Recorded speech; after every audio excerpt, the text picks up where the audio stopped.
एक बुद्धिमान एवं चतुर बहू। किसी गांव में एक सेठ रहता था। उसका एक ही बेटा था जो व्यापार के काम से परदेश गया हुआ था। सेठ की बहू एक दिन कुएं पर पानी भरने गई। घड़ा जब भर गया तो उसे उठाकर कुएं के मुंडेर पर रख दिया और अपना हाथ मुंह धोने लगी। तभी कहीं से चार राहगीर वहां आ पहुँचे। एक राहगीर बोला, बहन, मैं बहुत प्यासा हूँ, क्या मुझे पानी पिला दोगी?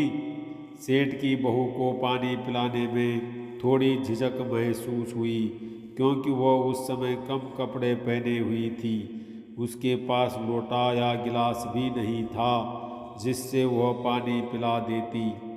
इसी कारण वहाँ उन राहगीरों को पानी पिलाना उसे ठीक नहीं लगा। बहू ने उससे पूछा, आप कौन हैं? राहगीर बोला, मैं एक यात्री हूँ। बहू बोली, यात्री तो संसार में केवल दो ही होते हैं। आप उन दोनों में से कौन हैं? अगर आपने मेरे इस सवाल का सही जवाब दे दिया तो मैं आपको पानी पिला दूंगी, नहीं तो मैं पानी नहीं पिलाऊंगी। बेचारा राहगीर उसकी बात का कोई जवाब नहीं दे पाया। तभी दूसरे राहगीर ने पानी पिलाने की विनती की। बहू ने दूसरे राहगीर से पूछा, अच्छा, तो आप बताएं कि आप कौन हैं? दूसरा राहगीर तुरंत बोल उठा, मैं तो एक गरीब आदमी हूँ। सेठ की बहू बोली, भैया, गरीब तो केवल दो ही होते हैं, आप उनमें से कौन हैं? प्रश्न सुनकर दूसरा राहगीर चकरा गया। उसको कोई जवाब नहीं सूझा तो वह चुपचाप हट गया। तीसरा राहगीर बोला, बहन, मुझे बहुत प्यास लगी है, ईश्वर के लिए तुम मुझे पानी पिला दो। बहू ने पूछा, अब आप कौन हैं? तीसरा राहगीर बोला, बहन, मैं तो एक अनपढ़ गंवार हूँ। यह सुनकर बहू बोली, अरे भाई, अनपढ़ गंवार तो इस संसार में बस दो ही होते हैं, आप उनमें से कौन हैं? बेचारा तीसरा राहगीर भी कुछ बोल नहीं पाया। अंत में चौथा राहगीर आगे आया और बोला, बहन, मेहरबानी करके मुझे पानी पिला दें। प्यासे को पानी पिलाना तो बड़े पुण्य का काम होता है। सेठ की बहू बड़ी ही चतुर और होशियार थी। उसने चौथे राहगीर से पूछा, आप कौन हैं? वह राहगीर अपनी खीज छिपाते हुए बोला, मैं तो बहन बड़ा ही मूर्ख हूँ। बहू ने कहा, मूर्ख तो संसार में केवल दो ही होते हैं, आप उनमें से कौन हैं? वह बेचारा भी उसके प्रश्न का उत्तर नहीं दे सका। चारों पानी पिए बगैर ही वहाँ से जाने लगे तो बहू बोली, यहाँ से थोड़ी ही दूर पर मेरा घर है, आप लोग कृपया वहीं चलिए, मैं आप लोगों को पानी पिला दूंगी। चारों राहगीर उसके घर की तरफ चल पड़े। बहू ने इसी बीच पानी का घड़ा उठाया और छोटे रास्ते से अपने घर पहुंच गई। उसने घड़ा रख दिया और अपने कपड़े ठीक तरह से पहन लिए। इतने में वह चारों राहगीर उसके घर पहुंच गए। बहू ने उन सभी को गुड़ दिया और पानी पिलाया। पानी पीने के बाद वह राहगीर अपनी राह पर चल पड़े। सेठ उस समय घर में एक तरफ बैठा यह सब देख रहा था। उसे बड़ा दुख हुआ। वह सोचने लगा, इसका पति तो व्यापार करने के लिए परदेश गया है और यह उसकी गैर हाजिरी में पराये मर्दों को घर पर बुलाती है, उनके साथ हंसती बोलती है। इसे तो मेरा भी लिहाज नहीं है। यह सब देख अगर मैं चुप रह गया तो आगे से इसकी हिम्मत और बढ़ जाएगी। मेरे सामने इसे किसी से बोलते बतियाते शर्म नहीं आती तो मेरे पीछे न जाने क्या क्या करती होगी। फिर एक बात यह भी है कि बीमारी कोई अपने आप ठीक नहीं होती, उसके लिए वैद्य के पास जाना पड़ता है। क्यों न इसका फैसला राजा पर ही छोड़ दूं। यही सोचता वह सीधा राजा के पास जा पहुंचा और अपनी परेशानी बताई। सेठ की सारी बातें सुनकर राजा ने उसी वक्त बहू को बुलाने के लिए सिपाही बुलवा भेजे और उनसे कहा, तुरंत सेठ की बहू को राजसभा में उपस्थित किया जाए। राजा के सिपाहियों को अपने घर पर आया देख उस सेठ की पत्नी ने अपनी बहू से पूछा, क्या बात है बहुरानी, क्या तुम्हारी किसी से कहा सुनी हो गई थी जो उसकी शिकायत पर राजा ने तुम्हें बुलाने के लिए सिपाही भेज दिए।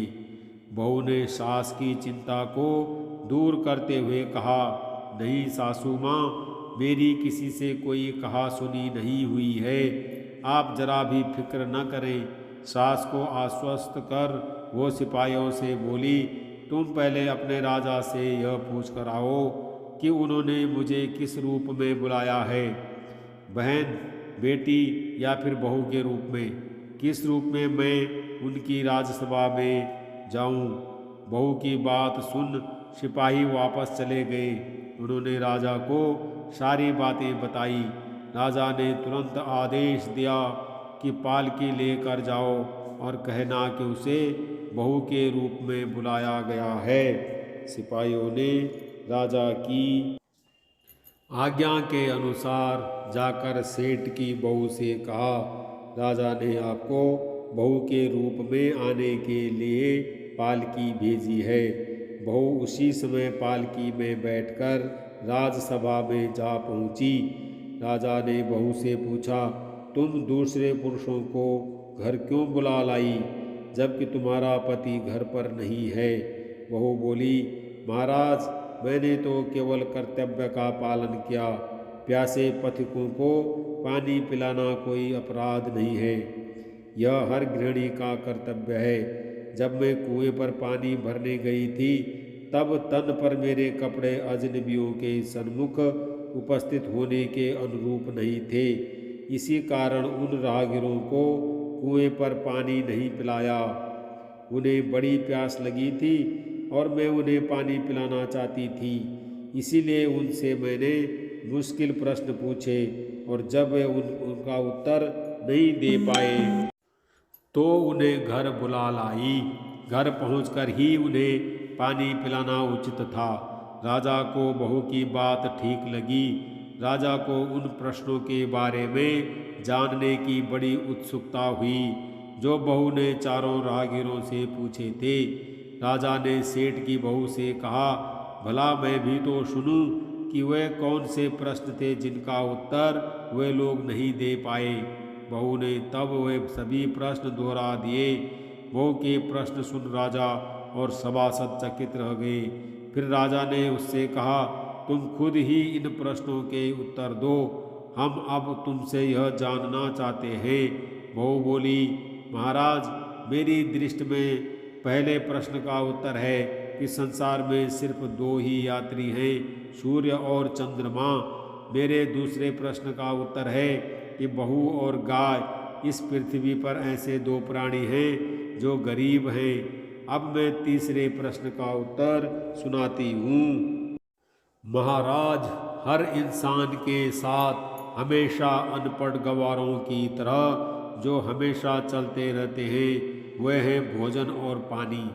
चौथे आदमी ने कहा था कि वह मूर्ख है और जब मैंने उससे पूछा कि मूर्ख दो ही होते हैं, तुम उनमें से कौन से मूर्ख हो, तो वह उत्तर नहीं दे पाया। इतना कहकर वो चुप हो गई। महाराजा ने बड़े आश्चर्य से पूछा, क्या तुम्हारी नज़र में इस संसार में सिर्फ दो ही मूर्ख हैं? हाँ महाराज, इस घड़ी इस समय मेरी नज़र में सिर्फ दो ही मूर्ख हैं। राजा ने कहा, तुरंत बतलाओ कि वे दो मूर्ख कौन हैं। इस पर बहू बोली, महाराज, मेरी जान बख्श दी जाए तो मैं इसका उत्तर दूं। राजा को बड़ी उत्सुकता थी यह जानने की कि वे दो मूर्ख कौन हैं। सो उसने तुरंत बहू से कह दिया, तुम निसंकोच होकर कहो, हम वचन देते हैं तुम्हें कोई सजा नहीं दी जाएगी। बहू बोली, महाराज, मेरे सामने इस वक्त बस दो ही मूर्ख हैं। फिर अपने ससुर की ओर हाथ जोड़कर कहने लगी, पहले मूर्ख तो मेरे ससुर जी हैं, जो पूरी बात जाने बिना ही अपनी बहू की शिकायत राज दरबार में की। अगर उन्हें शक हुआ ही था तो यह पहले मुझसे पूछ तो लेते, मैं खुद ही इन्हें सारी बातें बता देती। इस तरह घर परिवार की बेइज्जती तो नहीं होती। ससुर को अपनी गलती का एहसास हुआ। उसने बहू से माफ़ी मांगी। बहू चुप रही। राजा ने तब पूछा, और दूसरा मूर्ख कौन है? बहू ने कहा, दूसरा मूर्ख खुद इस राज्य का राजा है, जिसने अपनी बहू की मान मर्यादा का जरा भी ख्याल नहीं किया और सोचे समझे बिना ही बहू को भरी राजसभा में बुलवा लिया। बहू की बात सुनकर राजा पहले तो क्रोध से आग बबूला हो गया, परंतु तभी सारी बातें उसकी समझ में आ गई। समझ में आने पर राजा ने बहू को उसकी समझदारी और चतुराई की सराहना करते हुए उसे ढेर सारे पुरस्कार देकर सम्मान सहित विदा किया।